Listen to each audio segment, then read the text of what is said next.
Thank you for staying with us, dear viewers.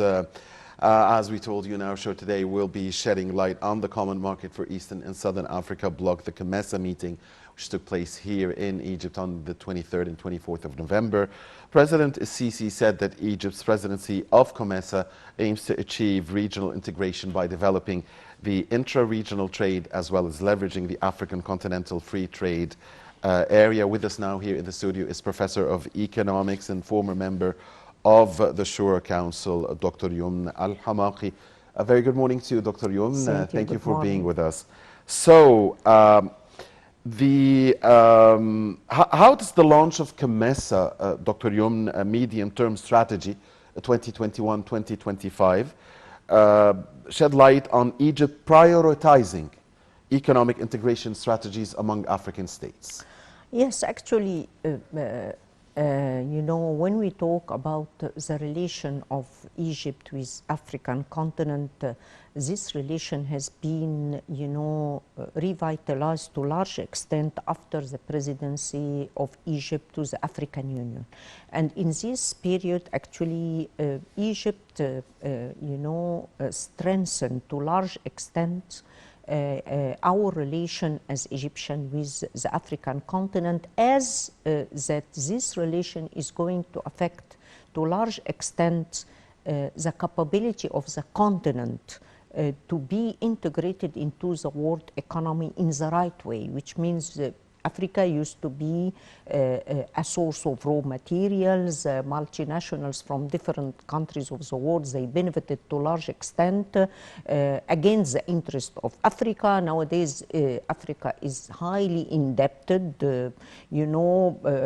on backing with all natural resources. So we need to industrialize the continent.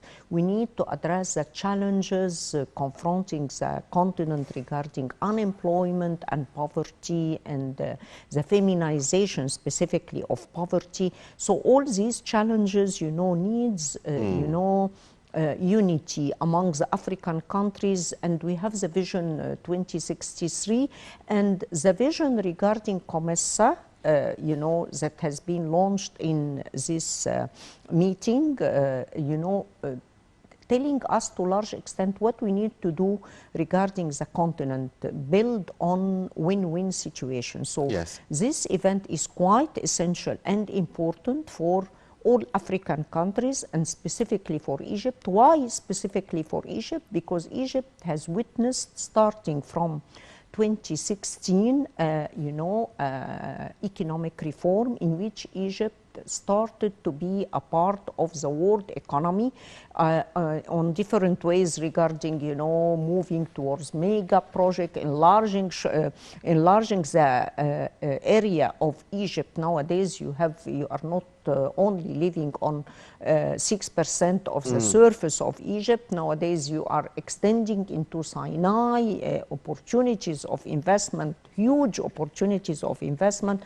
You have Upper Egypt, and infrastructure nowadays can enable Egypt to achieve a significant rate of growth for the coming period. So when you are trying to make such industrialization for the continent and a new phase for the continent dealing with the world economy, I believe that this needs coordination, harmonization, and cooperation. And the event part of this, specifically when you talk about how to address COVID-19, because COVID-19 affected seriously the whole world. That was going to be my next question. So the COVID-19 pandemic, how does it encourage the continent to unite and cooperate in all economic fields, and is it a must now, and what are the fields that could be better for cooperation for the benefit of all? Actually, COVID-19 affected developing countries more seriously compared to developed countries. Right. Why? Because developed countries, they can manage to inject, to inject public spending towards addressing the pandemic. Like for United States and most European countries, United States injected more than $2 trillion in the economy, and for Europe the same, a little bit than this figure. In Japan, all developed countries, they managed to do that, but for developing countries, they don't have the budget enough to sustain or to address the pandemic in a better way. And from here it comes that the African countries and developing countries and poor countries specifically, they have been affected seriously by the pandemic. And this needs more action to be taken and support to these countries. And we have been actually during the last period with COP26 discussing even the repercussions of climate change in these developing countries. So imagine developing countries, and Africa is a good representative for developing countries, because as a continent is suffering actually from the highest rate of poverty and unemployment. So Africa nowadays is affected by not only COVID-19, but another thing, which is the effects of climate change, and both are representing big challenge towards having a potentiality for addressing properly the pandemic. And this is the dilemma, and the only way is the regional cooperation. COMESA can be very important way to address that, and besides, we are not just talking about COMESA, but we are talking about the continent free trade area. Yes. So this is essential, and it has been mentioned by President El-Sisi in his speech. Right.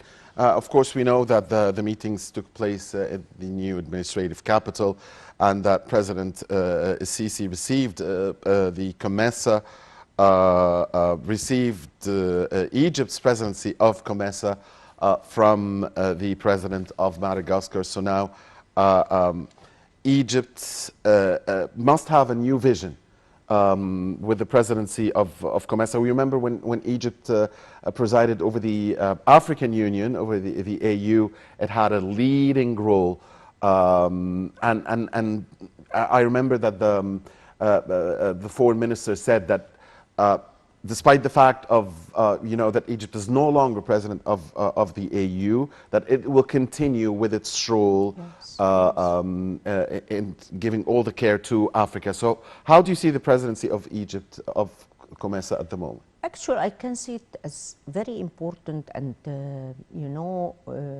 not just by talking and mentioning the importance of Egypt, but by working in the field. And I believe what have been declared regarding the roadmap for the future, are quite important.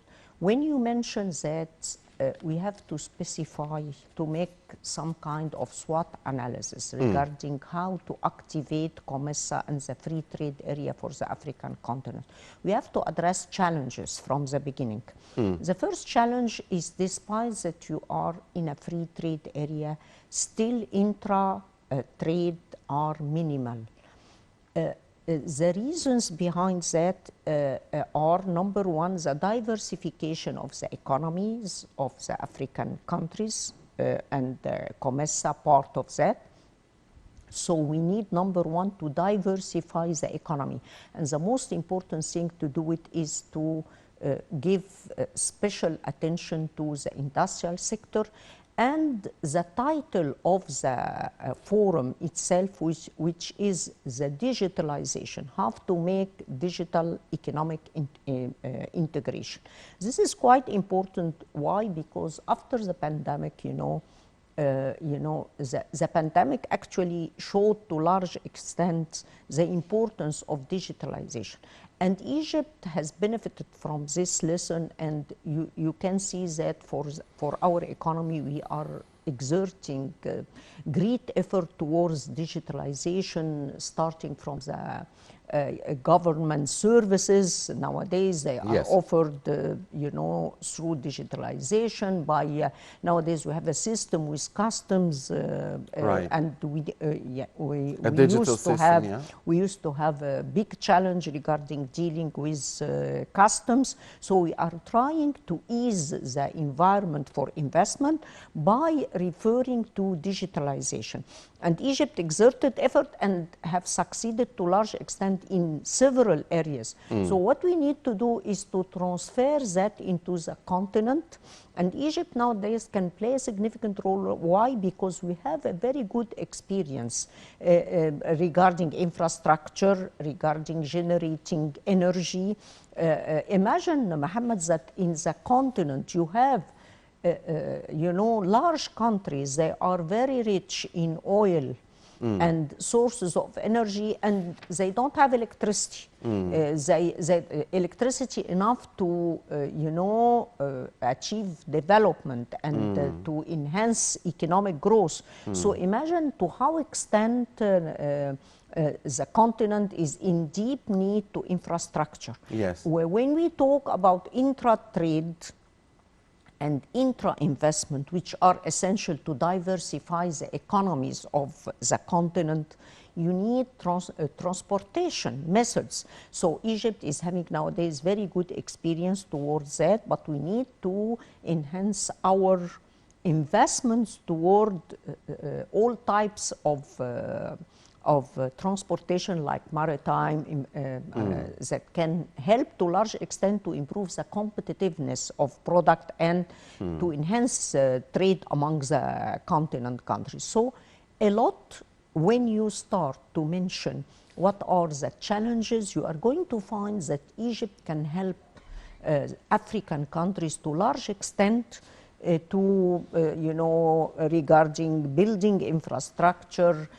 Another point which is quite important is addressing human resources. Nowadays, we all know that human resources are a very important asset for the African continent, and they don't have actually choices because of the systems of education and the training and so on. So by building human resources, and Egypt can play a significant role towards that. Nowadays, Egypt, you can see that the Ministry of Telecommunication is exerting great efforts toward increasing the number of trainers regarding to cope with digitalization. So, you are not going to achieve all these goals without very hard work to be done and harmonized efforts. Absolutely.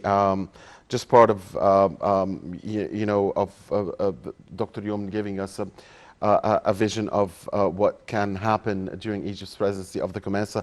Dr. Youmn, dear viewers, this is a very, very important topic. We want to talk about it again, but unfortunately, our time is up now because we are celebrating tonight.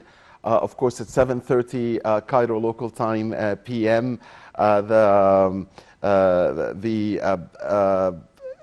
The opening ceremony of the Rams Road in Luxor. So, Dr. Youmn, I'm sure all the world will be watching this. We thank you very much. Very great event, actually. Yes. We are anxious to see it. All of us, for sure. Yes. And sorry for the short time, but we want to discuss this in more detail in upcoming times. On behalf of you, dear viewers, we thank our dear guest here, Dr. Youmn Hamaki, Professor of Economics at Ain Shams University and former member of the Shura Council. Thank you very much, Dr. Youmn. Dear viewers, please stay with us. My dear colleague Nashwa Rashid will be back momentarily, and she'll be talking about the event the whole world is waiting for tonight here in Egypt, 7:30 Cairo local time, the opening ceremony of the Rams Road in Luxor. Please stay with us.